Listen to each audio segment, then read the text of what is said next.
বিশ্বের অনেক দেশ জ্বালানি তেলের দাম বাড়ালেও এখন পর্যন্ত সে পথে হাঁটেনি বাংলাদেশ। তবে কতক্ষণে এই সিদ্ধান্ত ধরে রাখা যাবে তা বলা কঠিন, কেননা সরকারের তহবিলে রক্তক্ষরণ হচ্ছে।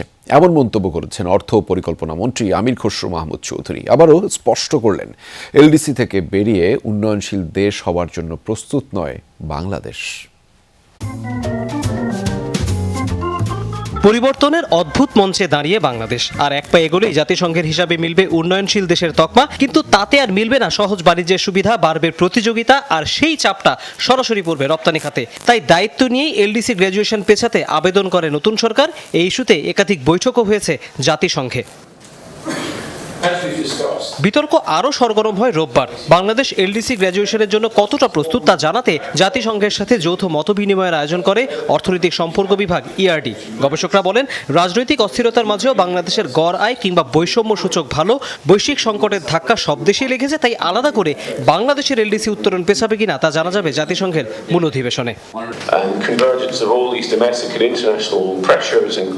বৈশ্বিক সংকটের ধাক্কা সব দেশের উপরই আছে। কোভিড মহামারী, রোহিঙ্গা সংকট, রাশিয়া ইউক্রেন যুদ্ধ, ইরান যুদ্ধ, কোনো কিছুই এর বাইরে নয়। এজন্য অনেক অর্থনীতি কিছুটা বিপদগ্রস্ত হয়ে পড়েছে। তবে মনে রাখতে হবে, এলডিসি গ্র্যাজুয়েশনে সংকট মানে শুধু পেছনের দিকে হাঁটা নয়, এটি আপনাকে সামনেও এগিয়ে নিতে পারে।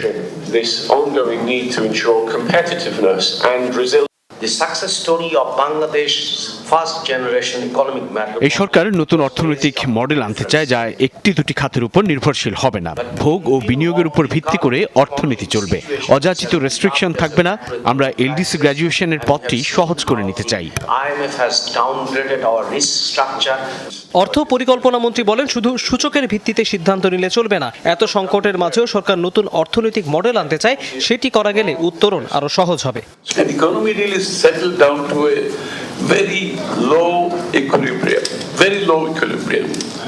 So to lift it up from there to where we intend to go, graduation cannot be the answer, quite honestly, পরে আলাদা ব্রিফিংয়ে অর্থমন্ত্রী বলেন, পণ্য ও সেবার দাম স্বাভাবিক রাখতে হিমশিম খাচ্ছে সরকার। আগামী দিনে দ্রব্যমূল্য বাড়বে, এ ব্যাপারে কোনো সন্দেহ নাই। কারণ সাপ্লাই চেইন যখন ডিসরাপ্টেড হবে, এটা কোনো দেশের আভ্যন্তরীণ বিষয় না, এটা গ্লোবাল বিষয়। আমেরিকাতে তেলের দাম দ্বিগুণ হয়ে গেছে, শ্রীলঙ্কাতে 25% বাড়েছে, আমরা কিন্তু এখনো বাড়াই নেই। কিন্তু এই বিষয়গুলো তো না বাড়িয়ে কতক্ষণ আপনি থাকতে পারবেন। এখন পর্যন্ত বিশ্বে এলডিসি উত্তরণ করতে পেরেছে মাত্র 8টি দেশ। তৌহিদ হোসেন, যমুনা নিউজ, ঢাকা।